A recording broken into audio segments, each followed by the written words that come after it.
이 시간에는 사도행전 10장을 통해서 중요한 메시지를 몇 가지 나누고자 합니다. 하나님께서 이방인 고넬료 백부장이 오래전부터 믿음 생활을 잘하고 있는 것을 보여주십니다. 그런데 하나님의 그 계획이 무엇일까요? 하나님은 욥바의 시몬의 집에서 기도하고 있는, 피장이 시몬의 집에서 기도하고 있는 베드로에게 환상을 보여주시고, 또 떨어져 있는 가이사라는 곳에, 가이사라, 이스라엘의 그 가이사라 빌립보 있죠. 가이사라 지역에 주둔해 있는 로마 군대의 백부장인 고넬료에게도 천사를 보내서 동시에 역사를 합니다. 그래가지고 베드로에게는 고넬료 집으로 가라고 하고, 그 다음에 고넬료에게는 신하를 보내어서 베드로를 초청해 오라고 말씀하십니다. 자, 그런데 이제 거기에서 우리가 엄청 중요한 교훈들을 몇 가지를 꼭 얻어야 될 필요성이 있습니다. 자, 거기에 중요한 내용은 뭐냐면요, 한 몇 가지로 정리해 보면, 첫째, 하나님은 고넬료를 상당히 오래전부터 예비하고 준비하신 분이다 하는 것을 알 수 있습니다. 왜냐하면 고넬료가 그냥 믿으려고 하는 사람이 아니고 이미 기도생활, 구제하는 거, 그 다음에 온 가정이 경건을 하고 하나님을 경외하는 사람들로 구축되어 있고, 그러니까 신앙이 이미 생활화되어 있어가지고 아주 모범적으로, 그리고 기도도 이제 정식 기도를 매일 규칙적으로 유대인들처럼 하고 있다는 것을 벌써 알 수 있습니다. 그러니까 고넬료에게 천사를 보내어가지고, 고넬료야, 너희의 구제와 기도가 하나님께 상달되었다고 말하고 있잖아요. 그럼 벌써 우리 일반 교인과는 전혀 다른 상당한 수준의 믿음 생활을 하고 있는 백부장이라는 것을 알 수 있습니다. 그럼 우리는 이 고넬료를 통해서 굉장히 많은 그 교훈과 신선한 충격을 받게 됩니다. 왜냐하면 유대인들은 전통적으로 오래전부터 아브라함부터 하나님이 콜링하셔가지고 아브라함 한 명을 통해서 이삭을 통해서 야곱을 통해 12지파를 탄생케 하시고 애굽으로 내려가서 430년 동안 거기에서 자라나게 하셔가지고 한 민족이 되어 올라오게 하셨단 말이에요. 그러면 그들이 하나님을 믿는 것, 하나님을 경외하는 것은 당연한 일인데, 전혀 관계가 없는 너무나 멀리 떨어져 있는 로마의 군대의 군인, 그것도 간부인 백부장이 믿음 생활을 잘하고 있고 온 가정이 그렇게 믿음으로 정착되어 있다, 이것은요 깜짝 놀랄 만한 일입니다. 하나님께서 이런 이방인들을 이미 예배하셔서 그냥 단순하게 보이는 사건 같지만은, 뭐 보면 베드로가 워낙 유명하니까 베드로 사도를 불러가지고 우리가 뭐 해야 될 건가, 또 아니면 우리 집에 뭐 병난 자를 좀 고쳐달라고 하든지 이런 일이면 이해가 가는데, 특별한 무엇을 하라고 베드로가 고넬료의 집에 가서 말하는 게 아닙니다. 나중에 결론 부분에 말하겠지만 하나님의 아주 절묘한 어떤 방법으로 고넬료와 베드로를 만나게 하시는 것입니다. 그는 특별한 하나님의 이유와 하나님의 계획이 있기 때문에 그를 만나게 하시는 것입니다. 그것을 우리가 이제 차근차근 하나하나 찾아가 봐야 되겠는데, 고넬료를 통해서 배워야 될 제일 중요한 교훈은 무엇이냐면, 신앙을 생활화하고 실제로 삶을 그렇게 옮기고 있다는 것은 굉장히 놀라운 일입니다. 그런데 일반 목회자들도 하기 어려운, 또 예루살렘에 살고 있는 바리새인들, 서기관들, 대제사장들 가문이 할 수 있는 정도의 수준인데, 지금 이방인의 백부장인 고넬료가 이렇게 모범적인 신앙생활을 하고 있다 하는 것은 너무나 놀라운 충격이고, 하나님이 그런 사람을 예비하셔서 베드로에게 무언가를 사인을 주려고 하는 것이라고 확신할 수 있습니다. 그래서 우리가 고넬료와 같이 생활화되어 있는 믿음, 그러니까 기도하는 거 늘 규칙적으로 하고, 그 다음에 이웃을 돕는 구제를 계속 규칙적으로 하고, 이제 그렇게 하니까 가족들 모두가 하나님을 경외하게 되고, 하나님을 믿는 믿음 안에서 아주 모범적인 삶을 살고, 당연히 자기가 주둔하고 있는 군인들에게도 복음을 전파하고 많은 영향력을 행사하지 않았겠습니까? 그러고 보세요. 로마가 이스라엘을 점령한 점령군인입니다. 그런데 로마의 장교가 이스라엘의 보잘것없는 어부 출신 베드로에게 무릎을 꿇고 엎드리고 절을 한다. 그 제가 볼 때 정말 요즘 같은 민주화되어 있고 서로 전 세계에 소통이 되는 시대라도 어렵습니다. 만약에 우리 미군이 우리나라에 지금 주둔하고 있는데 그 사람이 우리나라에 와가지고 그냥 악수를 하면 몰라도 발 앞에 엎드리가 절을 한다? 그거 상상을 하기 어려운 일입니다. 그런데 2000년 전에 점령군인 로마의 군인의 장교가 베드로에게 그렇게 했다는 것을 우리가 사도행전 10장을 통해 보면 하나님은 아주 중요한 일을 통하여 베드로를 이미 예비하시고 또 고넬료를 오래전부터 베드로가 모르는 사이에 준비하셔서 그들을 만나게 하시는 놀라운 계획이 있습니다. 그 계획을 우리가 찾아가 봐야 되는 거죠. 두 번째로 우리는 고넬료를 통해서 배워야 될 건 뭐냐면 고넬료의 기도와 구제가 하나님께 상달되고 기억되신 바 되었다. 여러분, 다른 사람도 아니고 사람에게 인정을 받는 것도 얼마나 자부심이 있고 대단한지 몰라요. 그런데 대통령에게 인정을 받으면 더한 거 아니에요, 그죠? 대통령에게 인정받으면 뭐 국무총리, 장관, 뭐 저 청와대 안에 대통령실 안에 비서실장 엄청난 직급입니다. 예, 가문의 영광이라고 말할 수 있는 자리에 올라가는 거죠. 자, 그런데 하나님에게 기억이 되었다. 하나님에게 자기 하는 일이 상달되었다. 그 하나님이 천사를 보내가지고 고넬료에게 그렇게 이야기한다. 그러면 이 고넬료는 얼마나 기도를 생활화하고 규칙적으로 하고 구제를 얼마나 규칙적으로 생활화했는가를 알 수 있습니다. 그러니까 하나님께서 천사를 보내가지고 고넬료야, 너의 기도와 구제가 하나님께 상달되었고 하나님이 기억하신 바가 되었다. 여러분들이 고넬료처럼 하나님이 기억하시는 사람이 되시기를 주님의 이름으로 축복을 합니다. 저도 역시 그렇게 되기를 소원합니다. 그 다음에 세 번째로 우리가 꼭 기억해야 되는 것은요, 하나님의 역사하시는 방법입니다. 하나님이 다마스커스로 가던 사울을 우리 예수님께서 부활하신 주님이 딱 만나서 인카운트 해가지고 깨버렸단 말이에요. 그러면 그 자리에서 야, 내가 너에게 이런 일을 하기 위하여 내가 너를 오늘 만나가 너를 깨버린 거야 라고 말해주면 될 건데, 우리 부활하신 주님은 그런 방법을 안 하고 너가 왜 나를 핍박하느냐 하고 땅 깨놓고 3일 정도 눈 아예 안 보이도록 해가지고 다른 사람에 의하여 이끌림을 받아가지고 다마스커스로 가가 기다리고 있는 중에 하나님은 전혀 사울이 모르는 아나니아라는 사람에게 천사를 보내가지고 사울을 내가 팍 깨놨다. 네가 집가에 있는 유다의 집에 가가지고 그를 만나서 그가 무엇을 해야 될 건가를 가르쳐주라.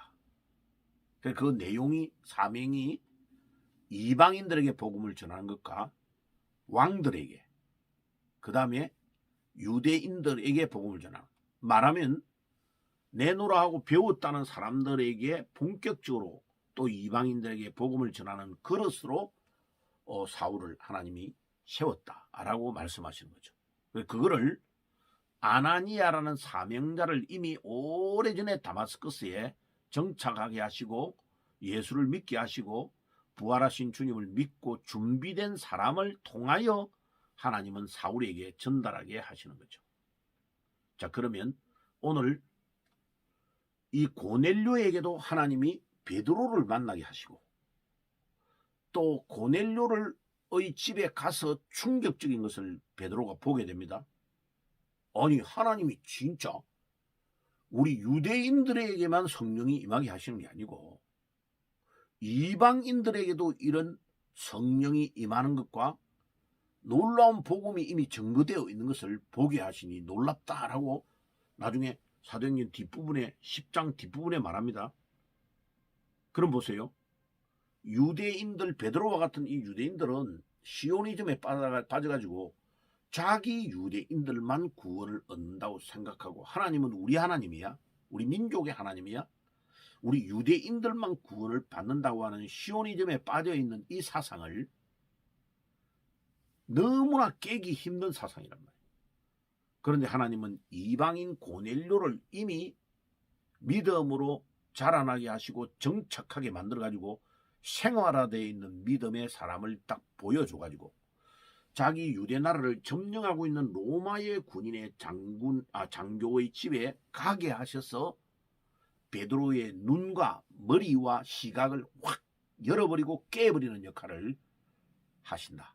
이거는 하나님이 너무나 절묘한 방법으로 계획하시고 천사를 보내시고 또 고넬료에게도 역사하셔서 베드로를 초청하게 만들고 고넬료에게는 보자기가 내려오는 것을 환상을 통해서 막 온갖 내발기는 짐승이 그 안에 들어있는데 그걸 잡아먹으라 해가지고 더러워서 못 잡아먹어 이라니까 잡아먹어. 내가 깨끗한 걸 누가 더럽다고 말할 수 있느냐. 이거를 3번 연달아 환상을 보여주시고 고넬료의 집에 가게 하셨다.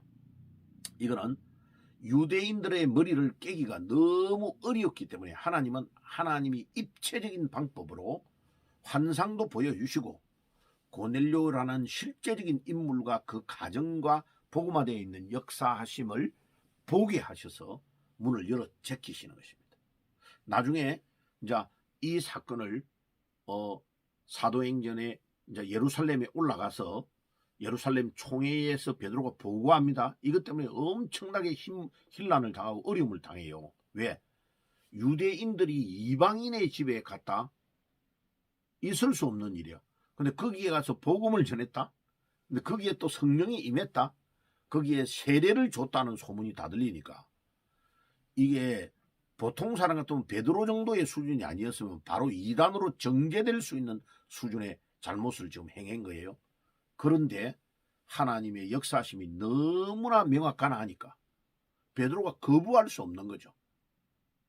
자, 그래서 나중에 그 이야기는 정리를 좀 더 하기로 하고 이 고넬료의 그 변화된 것과 준비된 것은 하나님이 너무나 절묘하게 지금 역사하고 계신다 하는 것을 우리에게 보여줍니다.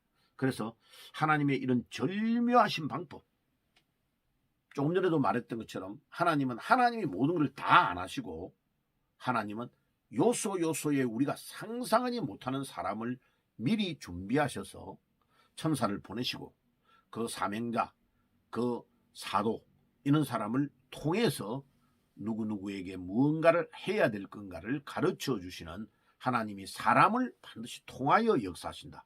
그 중요한 것은 누가 하나님께 사용되느냐는 거죠. 여러분, 사용되는 그 사람이 축복을 받는 거죠. 여러분들이 하나님께 사용되는 축복이 있기를 바랍니다. 또 저도 하나님께 사용되기를 간절히 소원하고 있습니다. 그래서 매일 이렇게 믿음으로 나아가는 거죠. 그리고 우리가 꼭 기억해야 될 것은 하나님은 우리가 상상하는 것보다 훨씬 더 위대하신 하나님이십니다. 고넬료를 보면 알잖아요. 베드로가 생각지도 못한 일들을 이미 하나님은 멀리 가이사랴에 있는 이 백부장 고넬료를 준비하셔서 믿음 생활을 잘하게 하시고 구제와 온 가정에 경건한 믿음 생활을 하는 것들, 하나님을 굉해하는 믿음, 이런 것들이 다 준비되게 해가지고 베드로를 만나게 하시는 것입니다. 하나님은 그래서 우리가 생각하는 것과는 비교가 안 될 정도로 세밀하시고 위대하신 하나님이십니다. 그래서 그 하나님을 의지하고 믿음으로 나아가시기는 축복이 있으시기를 바랍니다. 그리고 이 하나님의 이 절묘하신 방법을 마지막으로 마무리를 하면, 하나님은 베드로를 통해 가지고 고넬료에게 뭐를 하라는 말을 하는 것보다 더 중요한 일은 베드로와 베드로 주위에 있는 모든 사도들과 유대인들을 깨기 위하여 고넬료라는 사람을 이미 오래전부터 준비하시고 그 고넬료의 가문 자체가 복음을 다 받아들여서 변화되게 하시고 구제와 기도와 모든 것들이 생활하게 하신 준비된 자를 보여줘가지고 오히려 베드로 이상으로 뛰어난 믿음을 가진 이방인 백부장을 보게 하셔서 초청을 받고 거기에 성령의 기름 부음을 주셔서 오순절에 성령이 임하였던 곳과 동일한 성령의 임하심을 베드로의 가문, 아니 고넬료의 가문에 임재하시는 것을 보여주면서 다른 데에서도 이방인들에게 복음을 전하는 것을 머뭇거리지 말고 전하라고 하시는 하나님의 놀라우신 메시지를 고넬료와 베드로의 만남을 통해서 주고 있는 것입니다. 자, 이 성령의 역사하심을 볼 줄 아는 사람이 되어야 사도행전을 이해할 수 있고, 기독교인이라면 누구든지 어떤 일을 하든지요, 이 성령의 역사하심을 이해하고 보고 인지하고 깨달지를 못하면 사실은 믿음 생활을 안 하는 거나 다름없습니다. 자, 그래서 누가 집회 같은 데 가면 꼭 식사하면서 교인들이 물어봐요. 목사님의 신앙생활 하실 때 제일 중요한 거, 목회할 때 제일 중요한 게 뭐라고 생각하십니까? 라고 저에게 딱 물으면 저는 머뭇거리지 않고 한 번만에 딱 대답합니다. 성령의 인도를 잘 받는 것이다. 내 생각과 내 계획을 내려놓고 성령의 인도를 받는 것이 믿음 생활의 시작이요 끝입니다. 그러려면 어떻게 해야 됩니까? 내 계획을 포기해야 되죠. 내 생각을 접어야 되죠. 내가 주인의 자리에 앉아있는 내 자리를 내려놓고 주님을 주인의 자리에 올려놓고 주님이 말씀하신 것을 듣고 순종해 나가는 자에게 성령의 역사하심을 민감하게 깨달을 수 있도록 가르쳐 주시는 것입니다. 그러니까 자기의 의가 충만되어 있고 자기 계획이 너무 뛰어나다고 생각하고 머리가 좋다고 생각하고 재주가 많다고 생각하는 사람은 판판이 깨집니다. 그 사람은요, 문제를 일으킬 수밖에. 그래서 교회 안에서 제일 골치 아픈 사람이 어떤 사람이냐면 재주가 많은 사람, 너무 적극적인 사고방식을 가지고 있는 사람, 자기 의와 자기 계획이 너무 치밀하고 충만한 사람, 이런 사람은 반드시 실패하고 어려움을 당합니다. 오히려 기다리고 하나님이 나에게 가라고 하시는 말씀을 들을 때까지는 기다리고 있는 사람, 좀 답답하게 보여도 이렇게 기다릴 줄을 아는 그 사람이 믿음 생활을 잘하는 겁니다. 옛날에 제가 어릴 때 부흥의 인도를 할 때에 목사님들이 부르는 부흥성가가 조그마한 찬송가가 따로 있어요. 부흥성가집이라 해요. 제가 우리 아버님이 가지고 계신 걸 제가 지금도 서재에 가지고 있어요. 그래서 거기에 보면 아주 좋은 찬양들이 굉장히 많아요. 근데 그게 뭐 이스라엘 60만 민중은 모세의 지도받아서 바로의 압제 손에서 자유와 해방받았네, 이런 찬송도 있고요.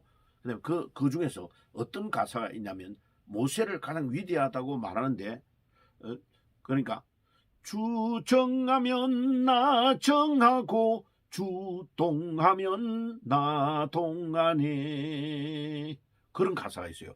주 정하면 주님이 서라고 하면 딱 서고, 그 다음에 주님이 움직이라고 하면 움직인다. 그거를 가장 잘한 사람이 모세거든요. 시내산에서 텐트를 쳐 이러면 이스라엘 200만 명을 데리고 1년이고 2년이고 텐트 치고 있는 거죠. 주님이 걷어 움직여 이러면 또 움직이는, 또 바보같이 행동해요.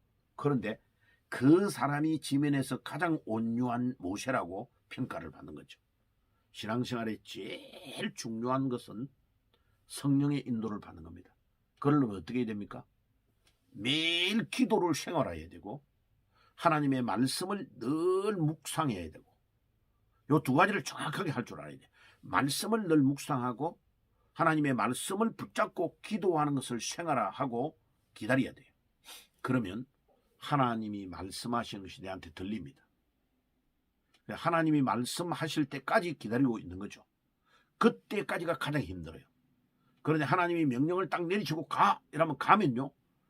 걸어가는 데마다 기적이 일어납니다. 홍해가 갈라지는 역사가 일어나고 요단강이 갈라지는 역사가 일어나고 놀라운 마른 땅으로 건너는 역사가 일어나고 여리고가 무너지는 역사가 일어나고 모든 일들이 기적이 일어나는데 왜? 하나님의 계획과 하나님의 뜻에 따라 움직여 가기 때문에 하나님이 내보다 앞서가셔서 역사하기 때문에 기적이 일어나는 것입니다. 사랑하는 성도 여러분들, 성령의 놀라운 인도를 받으시고 고넬료처럼 신앙이 생활화되어 있는 여러분들이 되시기를 주 예수의 이름으로 축복합니다. 기도합니다. 하나님 우리 아버지 감사합니다. 오늘도 사도행전 10장 1절에서 8절에 있는 고넬료에 대한 내용을 중심으로 말씀을 드렸습니다. 주님, 이 말씀이 잘 박힌 목과 같이 우리 심령에 박혀서 우리 생을 변화시키는 능력의 말씀이 되게 해 주옵소서. 예수 그리스도의 이름으로 기도드리옵나이다. 아멘. 지금은 우리 주 예수 그리스도의 은혜와 하나님 우리 아버지의 사랑하심과 성령님의 교통하심이 고넬료와 같이 신앙을 생활화하여 우리 하나님에게 기억되기를 소원하는 모든 주의 백성들 머리 위에 지금부터 영원까지 항상 함께 계실지어다. 아멘.